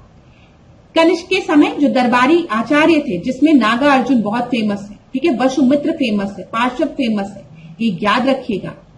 तो शून्यवाद के प्रतिपादक कौन है? नागा अर्जुन। ठीक है, यहां पर राजकवि की जब हम बात करते हैं, इनके राजकवि अश्वघोष थे, राजवैद्य चरक थे। और रप्तक अभिलेख की बात करते हैं तो रप्तक अभिलेख जो है वो कनिष्क के साम्राज्य से रिलेटेड है, जिसकी की खोज अफगानिस्तान में की गई थी। क्लियर है क्लास? चौथी बौद्ध संहिता जो है वो भी किसके समय में हुई है? कनिष्क के समय में हुई है। अध्यक्ष कौन थे? वसुमित्र थे, और उपाध्यक्ष अश्वघोष थे। दोनों चीज याद रखिएगा आप। कश्मीर में कनिष्क ने कनिष्कपुर नामक एक नगर की स्थापना की थी। और मूर्ति कला की शैलियों की अगर हम बात करें, गांधार शैली और मथुरा शैली, ये किसके समय में विकसित हुई थी? तो ये भी कनिष्क के समय में विकसित हुई थी, ये याद रखिएगा।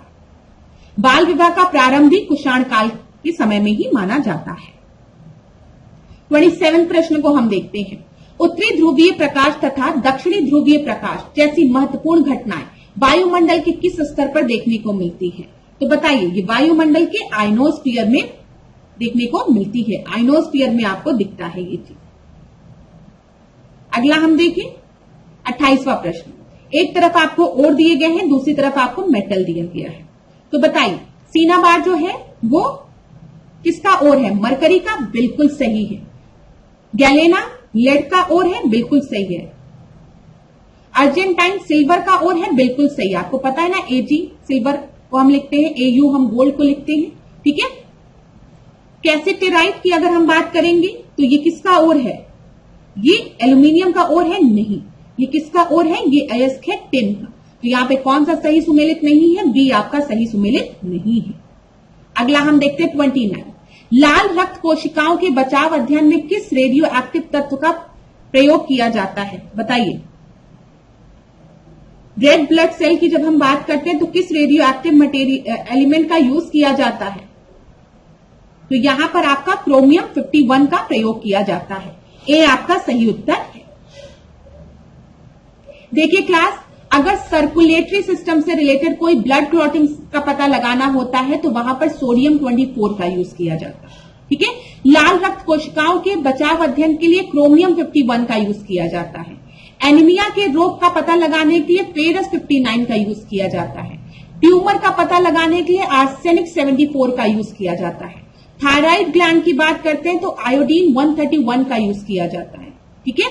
ये याद रखिएगा, कोबाल्ट 60 का कैंसर के निदान के लिए प्रयोग किया जाता है। ये आपकी परीक्षा में एग्जाम में पूछे गए प्रश्न हैं, मैच करने को दिया गया है, इन सब चीजों के लिए पूछा गया है ये, ठीक है। कोबाल्ट 60 की बात करेंगे तो मस्तिष्क में अगर किसी तरीके का ट्यूमर है उसको पता लगाने के लिए, ठीक है। कार्बन 14 का यूज किया जाता है जीवों के अवशेषों का पता लगाने के लिए, याद रखिएगा। गोल्ड 198 का को रेडियो एक्टिव आइसोटोप जो कि कैंसर उपचार के लिए प्रयोग में लाया जाता है। और फास्फोरस 32 का भी प्रयोग ल्यूकेमिया में ही किया जाता है। क्लियर है? यहां से आपके परीक्षा में प्रश्न बनते हैं, ध्यान दीजिएगा। सोडियम का मैंने आपको बता दिया, आयोडीन का थोराइड उसके लिए बता दिया गया है। चलिए 30 प्रश्न को अब हम देखते हैं। यहां पर एक तरफ आपको हड़प्पन साइट्स दी गई है, दूसरी तरफ आपको ऑब्जेक्ट दिया गया है।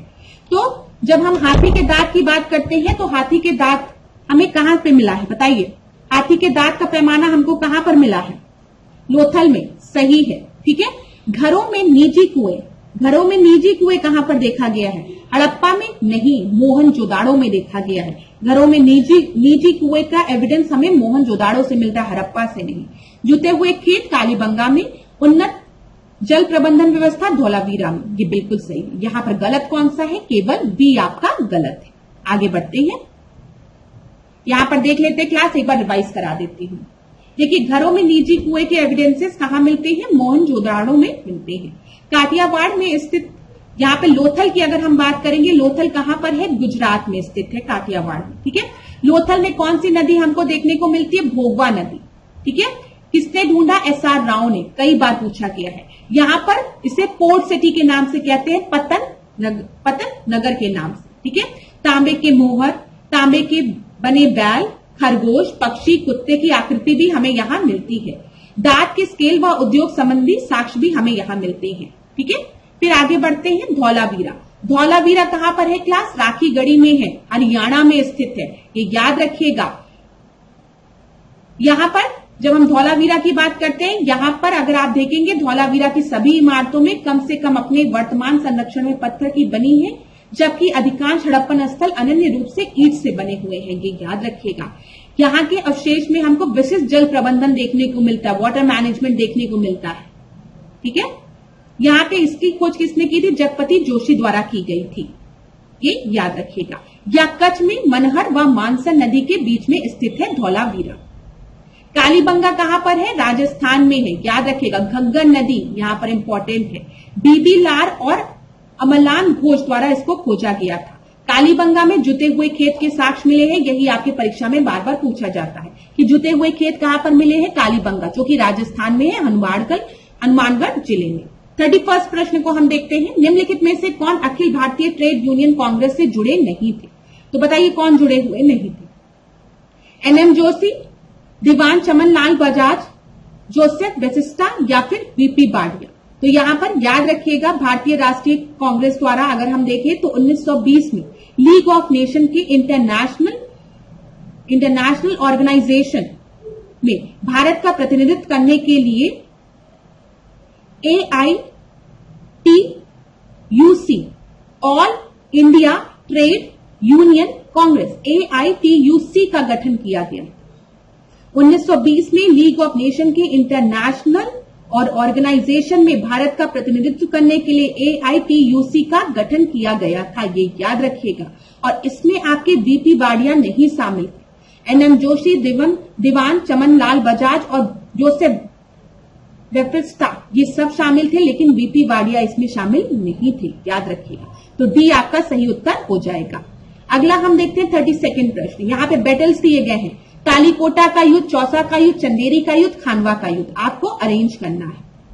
तो यहां पर अगर आप देखेंगे ध्यान से क्लास, तो आप इस तरीके से याद रख सकते हैं। हम खानवा के युद्ध की बात करेंगे तो 1527 खाना, ठीक है। फिर उसके बाद 1528 में चंदेरी, ठीक है। पानी खाना 1526 पानी।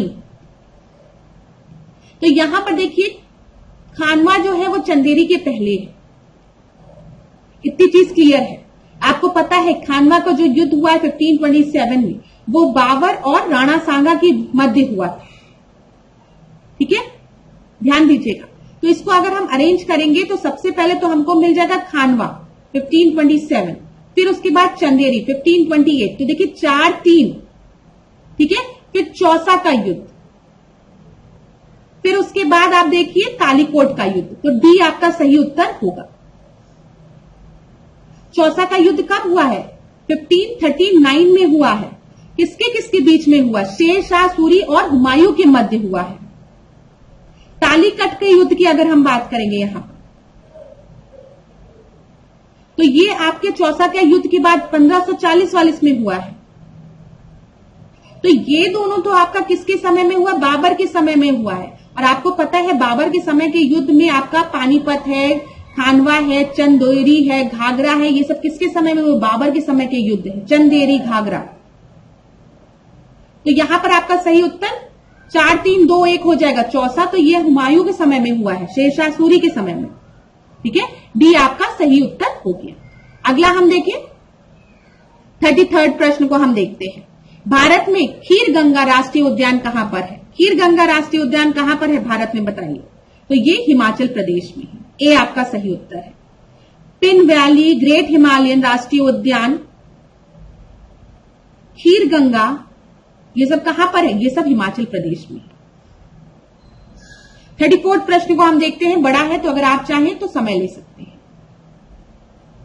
यहां पर ध्यान दीजिएगा क्या उत्तर होगा आपका। यहां पर बोला गया है कौन सा ट्रू है आपका, ध्यान से देखिएगा क्लास, पढ़ लीजिए, थोड़ा समय ले लीजिए आप लोग क्योंकि प्रश्न बड़ा है।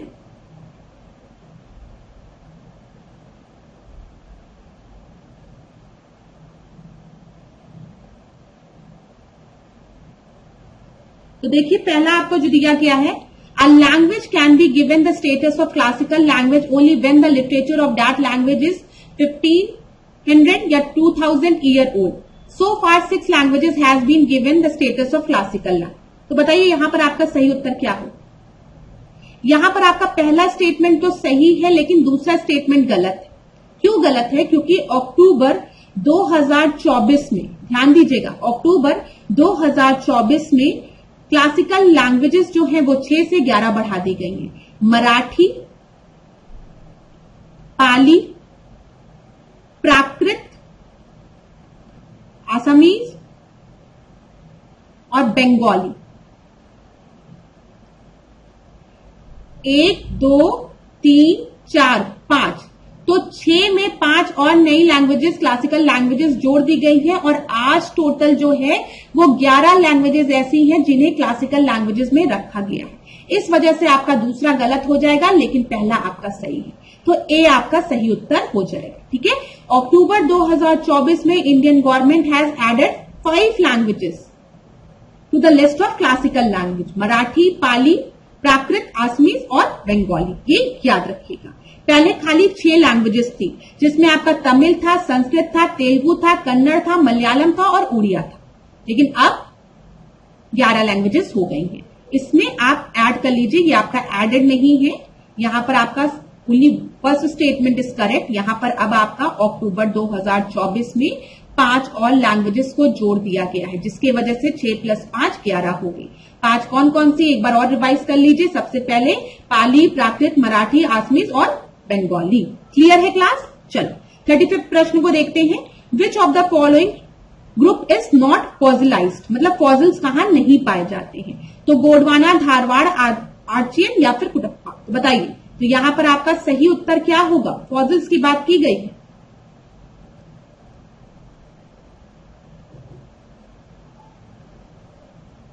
बताइए क्लास, यहां पर आपका सही उत्तर क्या होगा? मैंने अभी थोड़ी देर पहले 2 मिनट पहले आपको बताया है कि भारत में किन किन तरीके की चट्टानें पाई जाती हैं, ठीक है, और उनके बनने का क्रम क्या है, ये भी मैंने आपको बताया है। और मैंने आपको ये भी बताया है कि जब हम गोंडवाना की बात करेंगे तो हमें यहां पर क्या मिलता है? कोयला मिलता है गोंडवाना में। लेकिन जब हम धारवाड़ की बात करेंगे, विंध्यन की बात करेंगे, तो हमें यहां पर मिनरल्स मिलते हैं, ठीक है। तो यहां पर ध्यान दीजिएगा क्लास कि आर्चियन रॉक में सबसे कम हमें फॉसिल्स देखने को मिलेंगे। उसके बाद धारवाड़ में थोड़े बहुत फॉसिल्स देखने को मिलेंगे, फिर विंध्यन। तो फॉसिल सबसे ज्यादा तो हमें गोंडवाना में मिलेंगे। Which of the following rock is not fossil, इसको नॉट को हटा दीजिए आप, 1 मिनट, इसको आप हटाइए और यहां पे लिखिए which of the following rock is fossil. तो यहां पर फिर आप गोंडवाना मार्क करिए, आंसर ए आपका सही हो। अगर हम देखिए आर्चियन रॉक जो है वो पृथ्वी की सबसे पुरानी रॉक है, ठीक है। उस समय जीवन के कोई स्पष्ट अवशेष नहीं थे, उस समय जीवन था कि नहीं इसके बारे में नहीं पता है। इसीलिए कहा जाता है कि जो आर्चियन रॉक है वो आपके फॉसिल नहीं है, ये याद रखिएगा। यहां पर आप इस प्रश्न को 2 तरीके से समझ सकते हैं। 1 मिनट, मैं आपको जो बताना चाह रही हूं इसको ध्यानपूर्वक सुनिएगा क्लास। अगर आप यहां पे लिखेंगे कि कौन सी रॉक पूरी तरीके से फॉसिल फ्री है, तो वो आर्चियन रॉक होगा, क्योंकि ये सबसे ओल्ड है, ठीक है, और उस समय जीवन था कि नहीं था इसका भी पता नहीं है। लेकिन अगर आपने यहां पे लिख दिया कि which of the following rock is not fossil, तो आप आर्चियन लगाइए। लेकिन जब हम गोंडवाना, धारवाड़ और कुटप्पा की बात करेंगे तो यहां पर हमें कुछ जीवाश्म या जैविक संकेत मिलते हैं। विशेषता हमें अगर हम देखें गोंडवाना में तो हमें सबसे ज्यादा फॉसिल्स मिलते हैं। हमें कोल वोल कहां से मिलते हैं? गोंडवाना से मिलते हैं। यहां पर इस प्रश्न में आपका सही उत्तर ए दिया है, जो कि गलत है, इसको हटाइए। जो एक्सप्लेनेशन मैं आपको दे रही हूं ध्यान दीजिए। अगर फॉसिल लेस की बात करेगा कि कहां पे फॉसिल्स हमको नहीं मिलते हैं, तो जितनी पुरानी रॉक है आर्चियन, यहां पे तो फॉसिल्स के एविडेंसेस ही नहीं है। माना जाता है कि पता नहीं जब आर्चियन रॉक्स फॉर्म हुई थी उस समय जीवन था भी कि नहीं पता। धारवाड़ में थोड़ा बहुत देखने को मिलता है, लेकिन बहुत ही कम। लेकिन सबसे ज्यादा फॉसिल्स हमें गोंडवाना क्षेत्र में देखने को मिलता है, कोयला ओयला, ठीक है, याद रखिएगा। तो इस प्रश्न का ये जो उत्तर दिया इसको आप लोग कैंसिल कर दीजिए। यहां पर या तो आप आर्चियन टिक लगा लीजिए, ठीक है। लेकिन अगर आप यहां पर आर्चियन टिक नहीं लगाना चाहते और इस प्रश्न में अगर हम नॉट हटा दें और बोला जाए which of the following rock group is fossil, तो आप यहां पर गोंडवाना टिक लगा के आएंगे। ये चीज याद रखिएगा। क्लियर है क्लास? चलो, तो धन्यवाद क्लास। आज के सेशन का ये आखिरी प्रश्न था। नेक्स्ट क्लास में हम आपसे मिलेंगे नए प्रश्नों के साथ। आशा करती हूँ क्लास आपके लिए हेल्पफुल रही हो और थोड़ी बहुत जो दिक्कतें आपको हो रही है उसके लिए मैं फिर आपसे क्षमा मांगना चाहूंगी। मैं पूरा प्रयास करूंगी कि जल्दी से जल्दी आपको स्मार्ट बोर्ड पे मैं फिर से पढ़ाना शुरू करूं और मैक्सिमम क्वेश्चन कवर किया जाए। जो भी आपको जिन भी टॉपिक्स में दिक्कत होती है वो टॉपिक्स भी मैं आप लोगों के लिए लेकर आऊं। तो अब आज के लिए हम इस सेशन को यहीं पे एंड करेंगे। लास्ट में जाते जाते एक ही बात कहूंगी कि अपने ऊपर विश्वास रखिए, अपने ईश्वर पर विश्वास रखिए, माता पिता के आशीर्वाद पर विश्वास रखिए, आपको सफलता जरूर मिलेगी। अपने स्वास्थ्य का ध्यान दीजिए और खूब पढ़िए, खूब आगे बढ़िए। इसी तरीके से मेरे साथ ऐश्वर्या सिंह के साथ डिकोड एग्जाम के साथ बने रहिए। धन्यवाद क्लास।